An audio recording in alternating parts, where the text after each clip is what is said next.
The views and opinions expressed during this podcast are those of our guests. No one person speaks for AA as a whole. Had to answer group problems. And a major industry was AA co-founder Bill W. at the 1951 General Service Conference, speaking on a dilemma Alcoholics Anonymous was facing in its early years. Then very early we began to have the public relations problem. A tradition had to be created that no drunk was to run to a microphone and speak for all of AA. Well, since that time we have had an almost impeccable public relations record. We've had good luck. Of course, we're a movement that minds our own business. But one of the main reasons we have a good public relations record is because we have been looking after these things for you all these years. And when you get into the guts of the office over there, you'll begin to see how important that has been. The issue that Bill addressed in that recording spoke to the need of a public information policy in AA. So, let's learn more about that. My name is Nathan, and I'm an alcoholic. Welcome to GSO.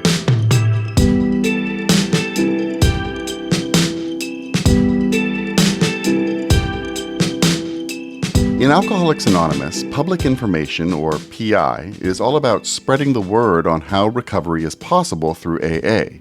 It involves reaching out and responding to the media, schools, businesses, and various organizations to inform them about what AA is, how it works, and the positive impact it can have on those struggling with alcoholism. Essentially, it's about making sure the broader community knows about the support and solutions AA offers.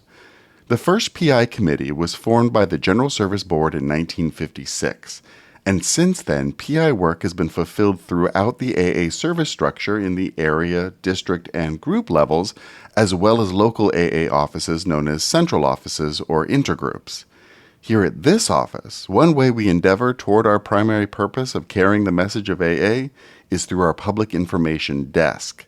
I sat down with Patrick C., who was the PI staff coordinator at the time, to learn more about staff services, the role of PI coordinator, and beyond. Patrick. Nathan. Hi. I'm happy you're here. Thanks for joining us. Yep. You came to GSO as a staff member back in spring of 2017. But before that, you had extensive experience in general service all the way down the triangle. Did you jump right into service? No. So service meant responsibility, and my whole journey was as far running from responsibility.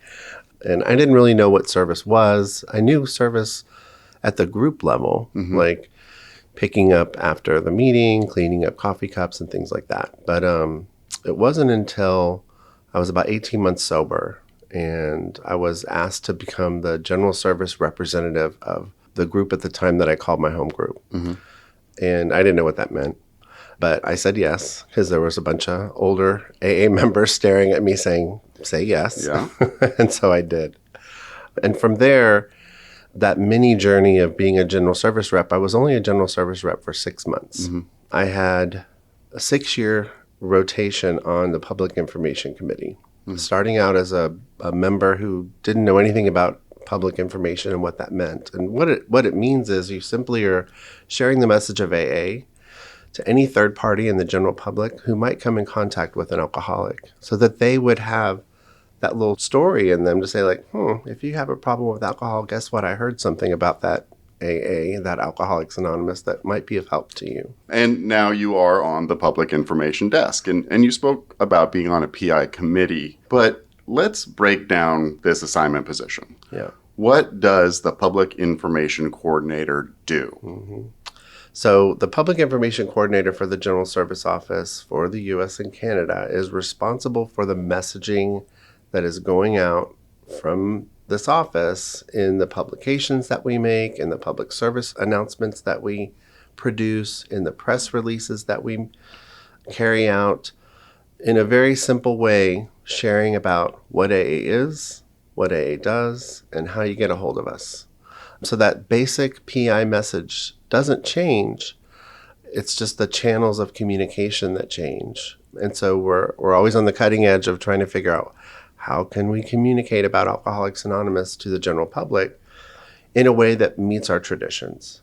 Because traditions, we've got to make sure that we're not breaking our anonymity, right? So let's talk on that. So what constitutes an anonymity break? And how would you address that?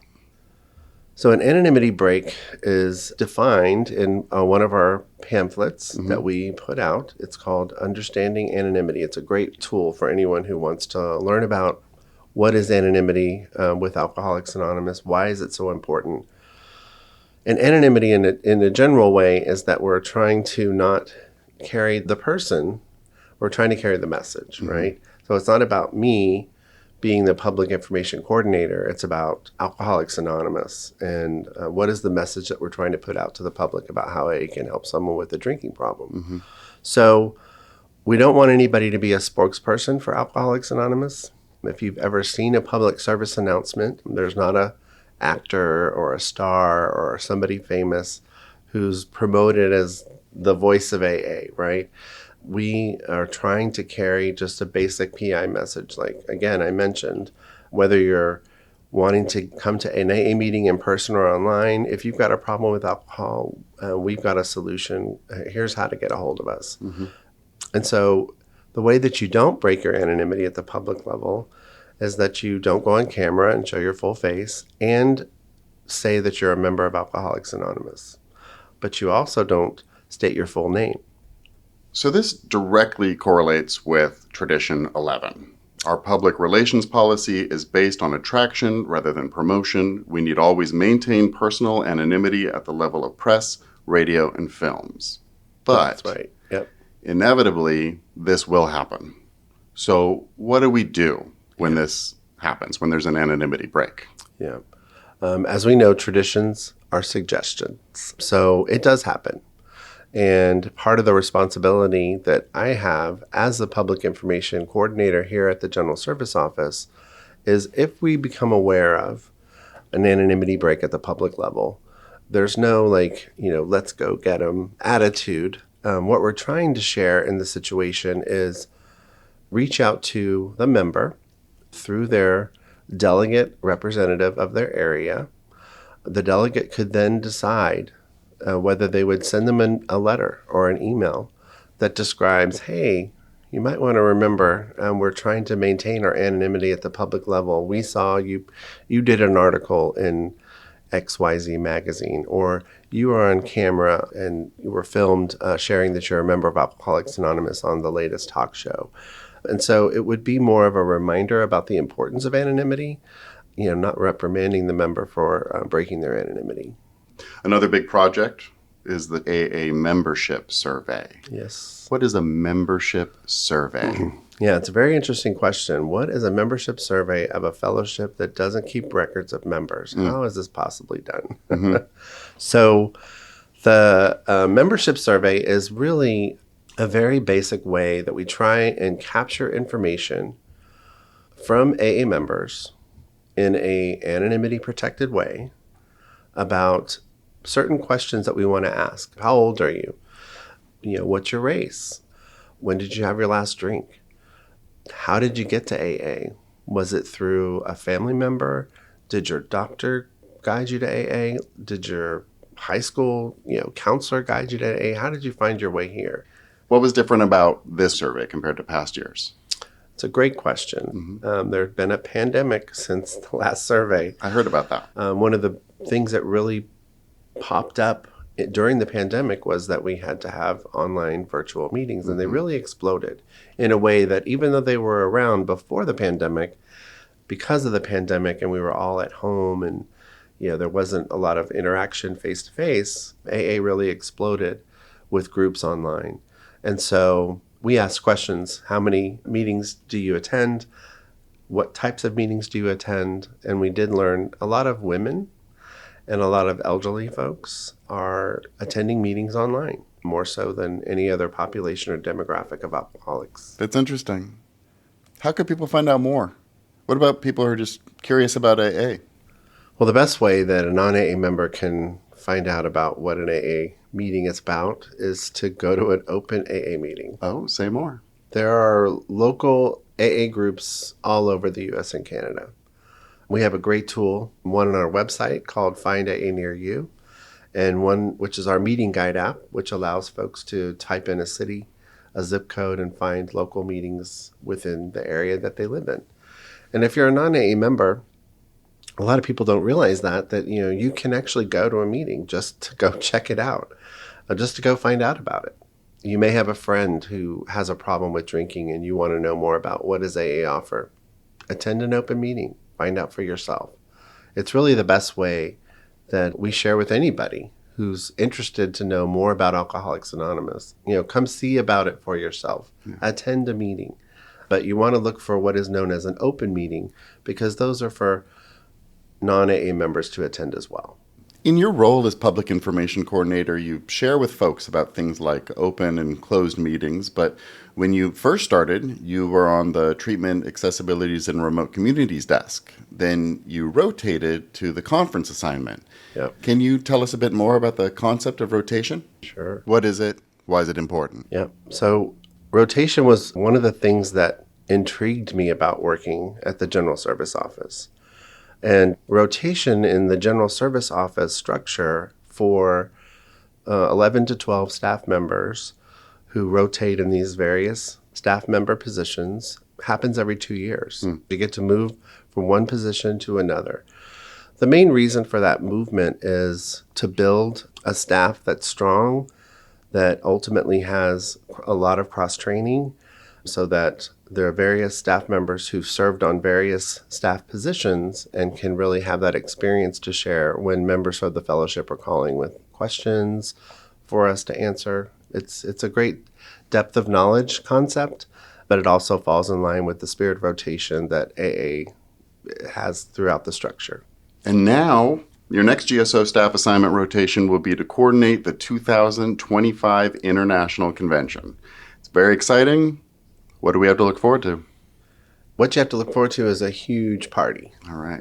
Picture 50,000 of your closest friends and relatives coming to Vancouver, British Columbia to celebrate Alcoholics Anonymous in 2025. It's going to be our 90th anniversary of Alcoholics Anonymous. So it's a really big deal. We have not had an international convention since 2015. We had planned one for 2020. But because of COVID, we had to cancel that party. Yeah. So we've got a lot of folks who are really looking forward to it and planning and preparing for it. Yeah, talk about planning and preparing for it. So we do get a lot of questions about how do I get across the border? That's one of the most frequently asked questions. Right. AA members have things that have happened in their past, DWIs, maybe some convictions. And if this is the case, they might not be able to pass the border from the U.S. to Canada. There might be some steps that they need to take in order to get across the border. Great. And so we have a webpage on AA.org for the International Convention of 2025 that is up and running. On the site are frequently asked questions. So we have a frequently asked questions section about getting across the border and who do they call and what steps do they need to take in order to clear up the wreckage of their past. So check it out. Come back and visit it often, because we're going to use that site on an ongoing basis to update the latest information about what's going on in preparation for the party. Preparation for the party. A lot to look forward to. A whole lot to look forward to. I have a lot to do and a lot to look forward to. Well, we'll let you get back to it. Patrick, thank you so much. Thank you, Nathan. It was a pleasure. To find a meeting near you or a meeting online, download the Meeting Guide app on your mobile device. All this talk about the International Convention is a great reminder of how far the AA Fellowship can reach. When Erin Kay visited GSO, she shared the story of what it meant when the fellowship reached her. Well, hi, I'm Erin. I'm an alcoholic. My sobriety is June 14th, 2011, and I had an experience early in recovery that showed me what AA looks like and what AA feels like. I was living in Houston, Texas. I'm from New Jersey. And so my dad was inviting me home to New Jersey from Houston for the 4th of July. And to be kind, because he knew I had stopped drinking, because I'd been out of treatment, he got me a first-class ticket. First-class tickets come with alcohol, and I was nervous. And I'm in the airport, and I don't know how other people feel about airports, but my favorite thing about being in an airport is that all you have to do is show up on an airplane and sit down, which means you can do a lot of drinking between the terminal and the gate. And if you got a first class ticket, you can do a lot of drinking before you even take off. And so I'm scared. I had a big book, and I went up to the flight attendant and I asked her to call for a friend of Bill. She goes, "Oh, what?" I said, "Can you please call for a friend of Bill?" And I'm like almost crying. And she leans forward. She goes, "Boop. Gate C87, friend of Bill, C87, boop." And I turned around and I'm holding my big book like a limo driver, and I waited. And what's amazing is that you guys came. 8 to 10 alcoholics sat in a circle with me, and they shared their experience, strength, and hope with me. And I don't know what it is about airports, but there's something like hot about the windows, and we're all sweating in the sun, and we're sharing a story of recovery. And what's amazing about today is that if I go to an airport, I can listen for somebody calling for a friend of Bill W. I can show up for somebody else. I couldn't be useful then. I barely knew what to do.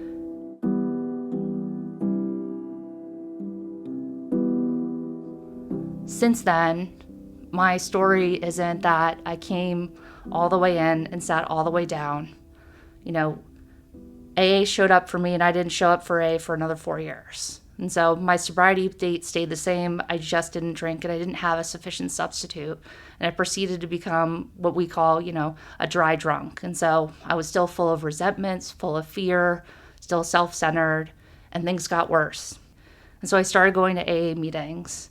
I remember this guy comes up to me, and he says, "Yo, what's wrong with you?" And I said, "I think I need a sponsor." And he said, "Yo, Marianne, you think you could sponsor this woman?" And Marianne comes over, and she gave me a big book, and she gave me a 12 and 12. And she said, "Open your big book to page 52. Read the middle paragraph," and it has the bedevilments. And I don't have it in front of me, but it says, "We were full of fear. We couldn't be of real use to others." And I saw my problem in this book, and my problems in this book, then maybe my solution is in here too. I read the book, and something changed. And it came through opportunities to be of service to others. The first service position I held was as a greeter. And so literally standing at the door, shaking people's hands that I didn't want to shake hands with, saying hi and giving hugs to people I didn't want to say hi and give hugs to, but they expected me. And so I showed up because they showed up. And then showing them where the meeting was. I did that for a long time. I used to make the coffee. There were a lot of older women. We had a really heavy coffee urn. And I was 27. I was like, well, I'm strong. They need me to do this. I would sweep the floors with this little dust sweeper. It wasn't very big. AA has continually showed up for me, and I try to show up for AA. So eventually I moved back to Houston, Texas. And my joke is that when I left Texas the first time, it was Houston, we have a problem. And I returned after having done the steps. It was Houston, we have a solution, right? It's my favorite thing about AA is that when you give us an opportunity to help each other, we show up.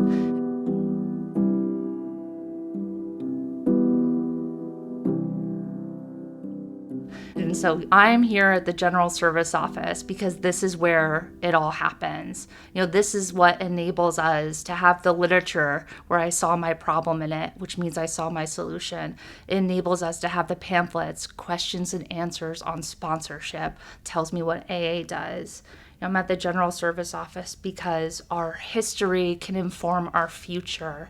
And so if we remember that AA started from one alcoholic talking to another, and we continue to keep the channels open for that higher power to speak through us, then we will ensure our fellowship for the alcoholic being born today.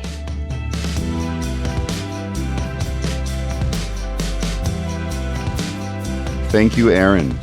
For more info on public information and the upcoming 2025 International Convention in Vancouver, British Columbia, please visit our website at aa.org. We hope you enjoyed this week's episode. Be sure to subscribe so you can keep coming back. For more information about AA, please visit our website at aa.org. Thank you for listening to Our Primary Purpose, a podcast produced by the General Service Office on behalf of the Fellowship of Alcoholics Anonymous in the U.S. and Canada.